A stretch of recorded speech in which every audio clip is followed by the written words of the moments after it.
Hello friends, आजच्या व्हिडिओमध्ये तुमचे मनापासून स्वागत करते। तर आज आपण बघा, हा प्रिन्सेस कट ब्लाउज आहे। मागच्या व्हिडिओमध्ये आपण याची कटिंग पाहिली होती, तर आपण आज कसा शिवायचा तो पाहणार आहोत। तर खूप सोप्या पद्धतीमध्ये तुम्हाला मी आजच्या व्हिडिओमध्ये दाखवणार आहे। तर व्हिडिओ तुम्ही स्किप न करता शेवटपर्यंत नक्की बघा। तर हे बघा, अस्तर आणि कापड जे आहे ते या पद्धतीने ठेवून आपल्याला कापड आणि अस्तर शिवून घ्यायचे आहे। तर बघा, जसं आहे दिलेलं तसंच इथं अस्तरवरती कोपऱ्यावरती टीप टाकायची आणि या पद्धतीने आपल्याला ते शिवून घ्यायचे। तर आता बघा, इथं बाही घेतलेली मी। तर बाही आपण जॉईंट आहे ती कट करून घेऊया। आणि इथं बघा, वरचा कापड आणि बाही कटिंग केलेली अस्तरचं कापड असं धरून या साईडला ठेवायचं आणि खालचा कापड आहे तो त्याच्या समोर ठेवायचा। तर असं केल्याने काय होईल की आपली दोघं साईडच्या बाह्या वेगवेगळ्या आपल्याला इथं मिळतील। असं नाही ठेवलं आपण तर आपल्याला एकाच बाहीची म्हणजे एकाच बाजूची बाह्या होतात। तसं होणे याच्यासाठी तुम्ही ही पद्धत यूज करा। तर बघा, एक टीप टाकून घेतली, त्याच्यानंतर वरून एक दाब टीप द्यायची। तर हे बघा, या पद्धतीने परत एक टीप टाकायची आपल्याला।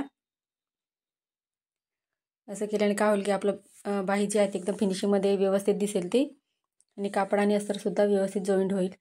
तर इथं बाहीला जॉईंट द्यायचा आहे। बाहीला जॉईंट कसा द्यायचा तर त्याचे व्हिडिओ मी चॅनलवर अपलोड केलेला आहे। त्याची लिंक जी आहे ती मी डिस्क्रिप्शनमध्ये देऊन देईल तुम्हाला मी। तिथे जाऊन तुम्ही तो व्हिडिओ पहा, म्हणजे तुम्हाला कळेल की बाहीला जॉईंट कसा द्यायचा आहे। आणि जॉईंट दिल्यावर अजिबात तो वरती दिसत नाही, तर तो व्हिडिओ तुम्ही नक्की बघा। आता इथे बघा, वरून एक टीप टाकून घेतली आणि सर्वात पहिले काय करायचं, जसं कापड आहे ना जेवढं आहे तेवढं जसं अस्तरसोबत जोडून घ्यायचं। तर हे बघा, हे या पद्धतीने जोडून घ्यायचे। आता पुढचा पार्ट घेऊया आपण। तर इथं सिंपल गोल गळा सांगितलेला होता, त्याच्यासाठी बघा तो गळा आपण इथं काढला होता, त्याला मी इथं डार्क करून घेतलं। हे बघा, या पद्धतीने। तर हा बघा, इथं हा 5.75 इंचचा आहे, तेवढा राहू देऊ कारण आपल्याला अजून कट होणार आहे तो। त्याच्यासाठी अर्धा इंच तर वाढवून घेतलं बघा, 7 इंच किंचित थोडासा, कारण आपल्याला डायरेक्ट पलटवून घ्यायचा आहे। त्याच्यासाठी या पद्धतीने पहिलेच अर्धा इंच वाढवून घ्यायचा, आणि तुम्हाला पायपिंग वगैरे करायची असेल तर तुम्ही नंतर कट करू शकता। आता बघा, एका साईडला होता गळा आपण या पद्धतीने छापून घेतला। त्याच्यानंतर आपल्याला कापडावरती इथं सरळ बाजू आहे कापडची बघा, त्याच्यावरती ठेवायचं आहे आपल्याला या पद्धतीने। आणि टाचन असतील तर त्याचा वापर करायचा, कारण आपण अस्तर आणि कापड जे आहे ते हलणार नाही। तर हे बघा, या पद्धतीने आपण टाचन टोचून घेतले इथं। आता गळा जसा आहे तसा आपल्याला शिवून घ्यायचा आहे। तर तुम्ही इथं तुमच्या आवडीनुसार इथं गळा घेऊ शकता। तर कॅनव्हासचा वापर न करता बघा, इथं एकदम सिंपल पद्धतीमध्ये आपण इथं गळा शिवून घेणार आहोत। आता बघा, 1/2 इंचावरती मी इथं कट करून घेते या पद्धतीने, आणि छोटे छोटे कट द्यायचे आपल्याला, कारण आपला गळा आपण त्या साईडला व्यवस्थित फिनिशिंगमध्ये पलटवला जाईल। त्याच्यासाठी हे बघा, कट द्यायचे। आता त्या साईडला पलटवून घेऊया। हे बघा, या पद्धतीने पलटवून घ्यायचं, आणि इथं एक दाब टीप द्यायची आपल्याला। तर बघा, या पद्धतीने व्यवस्थित पलटवला जातो। आपण छोटे छोटे जर कट्स मारले ब्लाऊज इथं गळ्याला, कारण तो राऊंडमध्ये असतो त्याच्यासाठी, तर गळा एकदम व्यवस्थित पलटवला जातो, आणि फिनिशिंगमध्ये सुद्धा व्यवस्थित तेवढा दिसतो तो। तर हे बघा, इथं आता मी शिवून घेतला गळा। आता बघा, जसा कापड आहे तसं म्हणजे अस्तर आहे त्याला आजूबाजूला सुद्धा आपल्याला इथं टिपा टाकून घ्यायची आहे। तर हे बघा, या पद्धतीने अस्तर आणि कापड जॉईंट करून घेऊया आपण। तर हे बघा, या पद्धतीने टिपा टाकून घ्यायचे। हे बघा, पुढचा गळा आपला एकदम व्यवस्थित आलेला आहे गोल। तर आता इथं पाठीमागचा गळा आपण कट करणार आहोत। तर इथं बघा, हा अस्तर कटिंग करताना म्हणजे ब्लाऊज पीस कटिंग करत होता आपण, तेव्हा दाखवलेलं होतं मी। आता 2.5 इंच होतं, त्याच्या पुढे मी 1.5 इंच घेतलं बघा, म्हणजे गळारुंदी या ब्लाऊजची 2.5 इंच होती, तर तिथून पुढे 1.5 इंच घ्यायचं। तुम्हाला जेवढा मोठा गळा हवा असेल तेवढा, आणि या पद्धतीने असं आकार देऊन देते मी। तर हे बघा, या पद्धतीने आकार देऊन दिला। आता डार्क करून घेऊया। तिकडच्या साईडला आपल्याला छापायचा आहे तो, कारण कट जर केला आपण तर सर्वात म्हणजे मोठा होऊन जातो तो। तसं करू नका, या पद्धतीने तुम्ही गळा जर छापून घेतला तर आपल्याला जेवढा गळा पाहिजे तेवढाच राहतो तो, तर पसरत नाही। आता बघा इथं मध्यभागी आपण हुक लावू तेव्हा तो ऑटोमॅटिक कमी होऊन जाईल त्याच्यासाठी. आता इथं ब्लाऊज पीसचं कापड होतं त्याच्यावरती ठेवायचा, सरळ बाजू कडून आणि टाचण टोचून घ्यायचे आहे. तर हे बघा व्यवस्थितपणे इथं आपल्याला टाचण लावून घ्यायचे आहे. तर हलणार नाही याच्यासाठी टाचणचा वापर करायचा. आता बघा जसा आहे तसा आपल्याला इथे शिवून घ्यायचा आहे. हे बघा या पद्धतीने शिवून घ्यायचा. आता सर्वात पहिले टाचण काढून घ्यायच्या आणि मग आपल्याला इथं अर्धा इंचावरती हा गळा कट करायचा आहे. हे बघा या पद्धतीने. तर बघा पुढे पण गोल गळा सांगितलेला होता आणि पाठीमागच्या भागाला सुद्धा आपल्याला गोल गळा सांगितलेला होता. त्याच्यासाठी आता छोटे छोटे कट्स द्यायचे आणि गळा आपल्याला पलटवायचा आहे आणि टीप टाकायची आहे. तर हे बघा या पद्धतीने पलटवून घेतला. आता आपण इथे एक टीप टाकून घेऊया म्हणजे आपलं गळा एकदम व्यवस्थित दिसेल त्याच्यासाठी. तर हे बघा या पद्धतीने मी इथं टीप टाकून घेते. हे पहा या पद्धतीने टीप टाकून घ्यायची. व्यवस्थित इथं बघा खालचा कापडसुद्धा व्यवस्थित धरायचा आणि कारण वरती आपल्याला इथं अस्तरचं कापड दिसू नये याच्यासाठी. तर थोडं थोडं इथं धरत आपल्याला इथं टीप टाकून घ्यायची आहे. हे बघा टीप टाकून घेतली. आता पूर्ण अस्तरला आपल्याला टीप टाकायची आहे म्हणजे अस्तर आणि कापड आपला जॉईंट होऊन जाईल इथं. तर हे बघा या पद्धतीने टीप टाकून घ्यायची. तर खूपच सोपी पद्धत आहे ब्लाऊज कटिंगची सुद्धा. तर तुम्ही एकदा नक्की व्हिडिओ बघा म्हणजे तुम्हाला सुद्धा ब्लाऊज कटिंग करायला सोपं जाणार. 34 साईजचा हा ब्लाऊज आहे. तर त्याला शोल्डर मुंडा कसा घ्यायचा, किती घ्यायचा, गळारुंदी किती घ्यायची ते एकदम व्यवस्थितपणे मी सांगितलेलं आहे. तर हा कटिंगचा व्हिडिओसुद्धा तुम्ही नक्की बघा. आता बघा एक्स्ट्राचं कापड दिसतंय ते इथं जेवढे पार्ट आपण शिवले त्यांना इथं कट करून घेणार आहे. इथं बघा बाहीला सुद्धा मी जॉईंट दिलेला आहे. तर एकदम व्यवस्थित आलेले आहे. आता इथं बघा सर्व पार्ट इथं आपण कट करून घेतलेले आहे. हा पाठीमागचा भाग आहे आपला. तर आता इथे सर्वात पहिले आपल्याला टक्स घ्यायची आहे आणि कमरपट्टी इथं जॉईंट करायची आहे. तर इथून बघा गळा आहे तिकडच्या साईडून मी 4.5 इंच घेतलं आणि उभा जो टक्स आहे तो सुद्धा 4.5 इंच घेतला आहे. आता या पद्धतीने एका साईडला आपण छापून घेऊया. तर हे बघा व्यवस्थित ठेवायचं आणि दुसऱ्या साईडला छापून घ्यायचा तो गळा डार्क करून घेऊया आणि इथं अर्धा इंचचा टक्स घ्यायचा. तर हे बघा खालून अर्धा इंच घ्यायचं आणि डबल टिप टाकून आपल्याला शिलाई लॉक करायची आहे आणि इथं डबल टिप टाकून इथं टक्स शिवून घ्यायचा आहे. तर हे बघा. तर असं केल्याने काय होईल की पाठीमागचं जे टक्स आहे ते आपले उसवणार नाही, व्यवस्थित येतील ते आणि ब्लाऊज जेव्हा घालतो तेव्हासुद्धा तो टक्स आहे तो दिसत नाही, व्यवस्थित दिसतो तो. हे बघा या पद्धतीने आता टक्स घेऊन घेतले आपण. आता इथं आपल्याला कमरपट्टी जॉईंट करायची आहे. तर इथे तुम्ही 1.5 इंचाची किंवा 2.25 इंचाची इथं तुम्ही पट्टी घेऊ शकता. तर बघा इथं मी एक पट्टी घेतलेली आहे. त्याला एका साईडला शिवून घेतलं. आता हे बघा टक्स घेतले होते ते आपण दोघं साईडचेच समोर करायचे आणि इथं जिथे टक्स घेतले तिथे एक छोटीशी चुनी घ्यायची, प्लेट्स घ्यायची पट्टीची. तर हे बघा या पद्धतीने प्लेट्स घ्यायची आणि अर्ध्या इंचावरती आपल्याला पट्टी शिवून घ्यायची आहे कमरेची. आता वरून परत एक दाबटीप द्यायची आहे त्या पट्टीच्या वरती म्हणजे जिथं आपण शिलाई मारली तिथं, जेणेकरून आपली पट्टी आहे ती आतल्या साईडला व्यवस्थित ती होल्ड होईल. तर हे बघा आता एकदम कोपऱ्यावरती त्या पट्टीला आपण इथं टीप टाकून घेऊया. तर तुम्हाला ही पट्टी नंतर आपण शिलाई जी आहे ती उसवून हा शिलाईसुद्धा करू शकतो. तर मी काय करत नाही, तसं राहू देते, एकदम व्यवस्थित दिसते ती. तर आता बघा इथं मागे हुकांचा ब्लाऊज आहे त्याच्यासाठी इथे हुक मागे बनवायची आहे आपल्याला. त्याच्यासाठी या पद्धतीने सेंटर काढून इथं मी दोघं पार्ट वेगवेगळे करून घेतले. तर इथं आपल्याला आता हुक पट्टी आणि लूज पट्टी लावायची आहे. तर या साईडला हुक आपलं लूज पट्टी असते आपली आणि या साईडला हुक पट्टी असते. तर हे बघा व्यवस्थित इथं मी अस्तरचं कापड घेतले आणि या पद्धतीने फोल्ड केलं कारण दोघं साईडला आपलं इथं पट्टी शिवून झालेली त्याच्यासाठी. आता बघा असं वरून दाबटीप देऊन मी पट्टी शिवून घेतली. आता इथे बघा व्यवस्थित ॲडजस्ट करून आपल्याला ते कापड आहे ते व्यवस्थित करायचं आहे. तर हे जास्त मोठं वाटत होतं, मी कट करून घेतलं. या पद्धतीने फोल्ड करायचं आणि इथं आतल्या साईडला आपल्याला एक टीप टाकायची आहे. ते हे बघा या पद्धतीने एकदम कोपऱ्यावरती मी इथे टीप टाकून घेते, म्हणजे ती पट्टी व्यवस्थित राहील आपली. हे बघा एका साईडची पट्टी आपली हुक्स पट्टी झाली. आता इथे लूप्स पट्टी बनवायची आहे. त्याच्यासाठी हिला आतल्या साईडला आपल्याला शिवायची आहे, म्हणजे उलट्या साईडला, आणि वरती आपल्याला ती फोल्ड करता येते म्हणून. तर इथे बघा या पद्धतीने मी ही पट्टी शिवून घेतली. परत एक दाब टीप दिली. आता इथे वरती आपल्याला फोल्ड करायची आहे. तर हे बघा ही पट्टी जी आहे ती एक्स्ट्राची राहते आपली, म्हणजे 1 इंचची एक्स्ट्रा राहते. आपण मध्येच कट केलं ते, त्याच्यासाठी थोडी एक्स्ट्रा राहू द्यायची तिला. 1 इंचची ती पट्टी आपली राहते. तर हे बघा या पद्धतीने मध्ये मी एक टीप टाकून घेतली.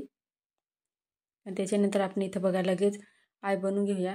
तर इथं मला 4 आय बनवायचे, छोटे छोटे बनवणार आहे. तर हे बघा, तर 3 जर बनवले असते तर घातल्यावरती काय होतं की मध्ये गॅप दिसतो, तसं होऊ नये याच्यासाठी मी इथे छोटे छोटे 4 बनवणार आहे मी इथं. तर हे बघा या पद्धतीने आपण कडून मार्किंग केलं आहे, त्याच्यावरती इथं आय बनवून घेणार आहे मी. इथं बघा या पद्धतीने डबल टिप टाकून आपल्याला शिलाई लॉक करायची, दोरा कट करून घ्यायचा आहे. हे बघा आपला पाठीमागचा भाग इथं तयार झाला. आता पुढचे पार्ट जोडण्यासाठी बघा इथं पुढचा पार्ट घेतला आहे. आता प्रिन्सेसची पुढचा पार्ट जोडताना काय करायचं, जी प्रिन्सेसची कटोरी आहे ती बघा मुंड्याकडूनच आपल्याला शिवत यायची, म्हणजे वरूनच शिवायची तिला. तर या पद्धतीने इथं मी शिवून घेते अर्ध्या इंचावरती, कारण आपण कटिंग करताना मार्जिनसाठी आपण एक्स्ट्रा वाढवलेलं आहे म्हणून. तर या पद्धतीने मी इथे शिवून घेतली ती पट्टी. आता बघा इथं थोडंसं ते टोक दिसत होतं, ते मी इथं कट करून घेतलं. त्याच्यानंतर दुसऱ्या साईडने सुद्धा आपल्याला तशी शिवायची आहे वरून. तर तिला बघा कटोरीला खालच्या साईडला ठेवलं मी, आणि जसं इथं पुढचा पार्ट आहे तसाच मी थोडा थोडा इथं धरत मी, म्हणजे ओढायची नाही, जसं आहे तसं आपल्याला इथं गोल गोल फिरवत असं ती प्रिन्सेसची कटोरी जॉईंट करून घ्यायची आहे. म्हणजे तेवढाच आपला ब्लाऊजला आहे तो पफ जो आहे तो व्यवस्थित येतो आणि ब्लाऊज एकदम परफेक्ट बसतो. तर हा कस्टमरचा ब्लाऊज आहे, त्यांना घालून एवढा छान वाटला, म्हणजे एकदम व्यवस्थित फिटिंगमध्ये बसला होता त्यांनासुद्धा खूप आवडला हा ब्लाऊज. तर बघा या पद्धतीने आता अर्ध्या इंचवरती डबल टिप टाकून घेतली आपण. आता इथं खालच्या साईडला आपल्याला कमरपट्टी जॉईंट करायची आहे, जशी आपण मागेची जॉईंट केली तशी, पण इथे थोडी मोठी जॉईंट करायची. म्हणजे काय होतं की खाली कमरेच्या इथेने एकदम मस्त मोठा पट्टा दिसतो आणि ब्लाऊज पण एकदम व्यवस्थित बसतो. तर इथं बघा मी 3.5 इंचाची पट्टी घेतली आणि तिला डबल फोल्ड केलेली आहे. तर हे बघा या पद्धतीने इथं आपल्याला अर्ध्या इंचावरती ही पट्टी शिवायची आहे. आणि जिथं आपण ही कटोरी जॉईंट केलेली आहे तिथं आपल्याला एक प्लेट घ्यायची आहे. तर वरून परत इथे दाबटीप देतो आहे. तर हे बघा या पद्धतीने दाबटीप देऊन दिला आणि पट्टी आतल्या साईडला फोल्ड करायची. तर हे बघा आपण तिथं चून दिली तर व्यवस्थित आपलं कापड जे आहे ते व्यवस्थित राहतं तिथं. हे बघा वाटत नाही आपण की तिथं कमरपट्टी जॉईंट केलेली आहे. हा झाला आपला पुढचा पार्ट. बघा इथं दोघं पार्ट व्यवस्थित आलेले आहे, कुठेही कमी जास्त नाही. हे झालं. आता आपल्याला ब्लाऊजची फिटिंग करायची आहे. तर हे बघा आता आपला पुढचा पार्ट तयार झालेला आहे आणि मागचा पण तयार झाला आहे. तर आपल्याला या पद्धतीने इथं टीप टाकून घ्यायची. आता बघ शोल्डर जॉईंट करायचे सर्वात पहिले. तर इथं मी अर्ध्या इंचावरती शोल्डरवर इथं टीप टाकून घेते. तर हे बघा 2-3 टिपा एक्स्ट्राच्या टाकून घ्यायच्या आणि जिथं गळा आहे तिथं डबल टिप टाकून शिलाई लॉक करायची. दुसऱ्या साईडला सुद्धा त्याच पद्धतीने आपल्याला इथं टीप टाकून घ्यायची आहे. हे पहा या पद्धतीने खूप सोपी पद्धत आहे. हे बघा या पद्धतीने आपण आता टीप टाकून घेतली आणि इथं टीप टाकून झाल्यावर बघा पुढचा आणि पाठीमागचा भाग जो आहे तो इथं व्यवस्थित ठेवून पाहायचा. एक्स्ट्राचा पार्ट असेल पुढचा किंवा मागचा तो इथं कट करून घ्यायचा. थोडासा किंचित इथं जास्त आहे त्याला मी इथं कट करून घेते. तर आता बघा इथं कट झालं आहे, इथं थोडंसं जास्त दिसत होतं ते कट करून घेऊया बाही जोडण्या अगोदर. आता बाही जोडताना सुद्धा बघा बाही खालीवर आहे की नाही ती सुद्धा चेक करायची आहे. तर इथे बघा तुम्हाला दिसत असेल. तर आपण जर व्यवस्थित चेक नाही केलं तर मुंड्यामध्ये जे बाही आपण जॉईंट करतो तेव्हा खालीवर त्याचा आकार होतो. तर तसं होऊ नये याच्यासाठी दोघं बाह्या आहेत त्या चेक करून घ्यायच्या. तरी बघा इथं मी चेक करून घेतली. आता पुढचा पार्टला खोल मुंडा राहतो आणि पाठीमागच्या भागाला उथळ राहतो. तर हे चेक करायचं. त्याच्यानंतर बाही जॉईंट करायची. तर इथं बघा आता ही बाही या साईडला बरोबर आहे. तर इथं बाहीचं सेंटर काढणार आहे मी आणि मध्यभागी खडूने मार्किंग करायची. आणि ती मार्किंग आपल्याला इथं शोल्डरच्या मध्यभागी ठेवायची आहे. या पद्धतीने व्यवस्थित ठेवायची आणि अर्धा इंचावरती आपल्याला इथं बाहीला शिवून घ्यायचं आहे. तर हे बघा या पद्धतीने बाही ओढायची नाही, जशी आहे तशी आपल्याला फिरवत इथं शिवून घ्यायची आहे ती. तर या पद्धतीने आता शिवून घेऊया. तर इथं बघा एका साईडची शिवून झाली. आता दुसऱ्या साईडला सुद्धा त्याच पद्धतीने आपल्याला शिवायची आहे ती. तर हे बघा या पद्धतीने जसं आहे तसं. आणि इथं प्रिन्सेसचा जो इथं आपण शिवली होती कटोरी त्याची शिलाई या साईडलाच करायची. तर हे बघा या पद्धतीने अर्ध्या इंचावरती टिप टाकून शिवून घेतला आपण. डबल टिप द्यायची लगेच. तर हे बघा या पद्धतीने डबल टिप टाकून घेतली. आता आपल्याला सरळ बाजूकडून एक टिप टाकून घ्यायची आहे. हे बघा व्यवस्थित एकदम कोपऱ्यावरती टिप टाकायची. जसं आहे तसं बघा. तर बाहीची कटिंगसुद्धा मी कापडावरती दाखवलेली आहे. तुमची जर बाही जोडताना कमी पडत असेल तर तुम्ही एकदा नक्की बघा तो व्हिडिओ. तर या पद्धतीने बघा आता एक्स्ट्राचं पार्ट आहे ते कट करून घेऊया आपण. तर आता दुसऱ्या साईडला सुद्धा आपल्याला त्याच पद्धतीने बाहीचं सेंटर काढायचं आहे. पहिले बाही चेक करायची, बाहीचं सेंटर काढायचं. हे बघा खडूने मार्किंग केलं. त्याच्यानंतर आपल्याला इथं शोल्डरची पट्टी आपण जॉईंट केली आहे दोघं शोल्डर. तर तिथं आपल्याला सेंटरला ठेवायची ती बाही आणि या पद्धतीने आपल्याला इथं शिवायची आहे अर्ध्या इंचावरती. तुम्ही जर नवीन शिकत असाल तर तुम्हाला बाही इथं कमी जास्त जर शिवताना मार्जिन कमी जास्त होत असेल तर तुम्ही अर्धा इंचावरती बाहीला पहिले एका खडूने मार्किंग करून ठेवा आणि त्याच्यानंतर त्या शिलांवरती तुम्ही शिवा. तर बघा तुम्हाला इथं मुंड्यामध्ये बाही व्यवस्थित येईल आणि टाईटसुद्धा होणार नाही. ती आपण मार्जिन जर कमी जास्त झालं त्याच्यामुळे हा प्रॉब्लेम होतो. काखेमध्ये चुन्या येतात किंवा ब्लाऊज टाईट होत होतो. तर एकदा नक्की ट्राय करा तुम्ही. तर या पद्धतीने बघा डबल टिप लगेच टाकायची आपल्याला. आता इथं व्यवस्थित करून घेऊया आणि एक सरळ बाजूकडून आपल्याला टिप टाकून घ्यायची. तर हे बघा एकदम कोपऱ्यावरती आपल्याला टिप टाकायची आहे. हे बघा जसं आहे तसं टिप टाकायची.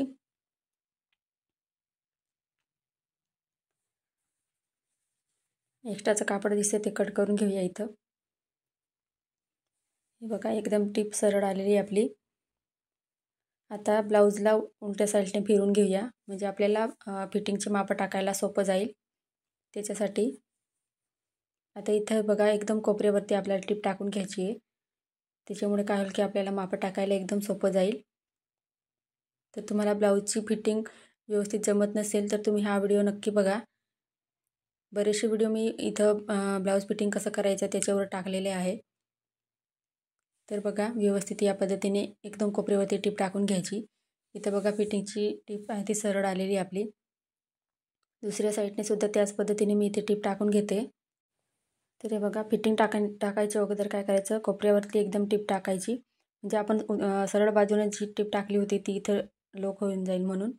याच्यासाठी व्यवस्थित फिटिंगची टिप इथं व्यवस्थित टाकायची. आता इथे बघा आपल्याला फिटिंगची मापं टाकायची आहे. तर सर्वात पहिले आपल्याला इथं दंडगेरचं माप टाकायचं आहे. तर दंडगेर होतं 5 इंच.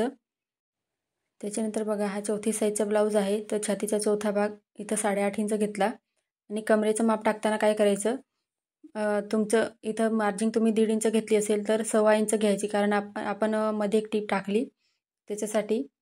तर इथे 1.25 इंच मी घेतले आणि या पद्धतीने खडूने मार्किंग करून एक टीप टाकून घेतली. बघा सरळ आली आपली टीप. तर इथं बघा दुसऱ्या साईडला सुद्धा इथं आपण दंडगेरचं माप 5 इंच, छातीचा चौथा भाग 8.5 इंच आणि कमरेच्या इथं 1.25 इंच घेऊन तिघं पॉईंट आपल्याला जोडून एक टीप टाकून घ्यायची आहे। तर आजचा व्हिडिओ तुम्हाला कसा वाटला कमेंटमध्ये मला नक्की सांगा। चॅनलवर नवीन असाल तर चॅनलला सबस्क्राईब करा। आजच्या व्हिडिओबद्दल काय डाऊट असतील किंवा समजलं नसेल ते सुद्धा तुम्ही मला कमेंटमध्ये विचारू शकता। पुढचा व्हिडिओ तुम्हाला कोणत्या टॉपिकवर पाहायचा आहे ते सुद्धा मला कमेंटमध्ये सांगा। आजचा व्हिडिओ पूर्ण पाहिल्याबद्दल तुमचे खूप खूप धन्यवाद।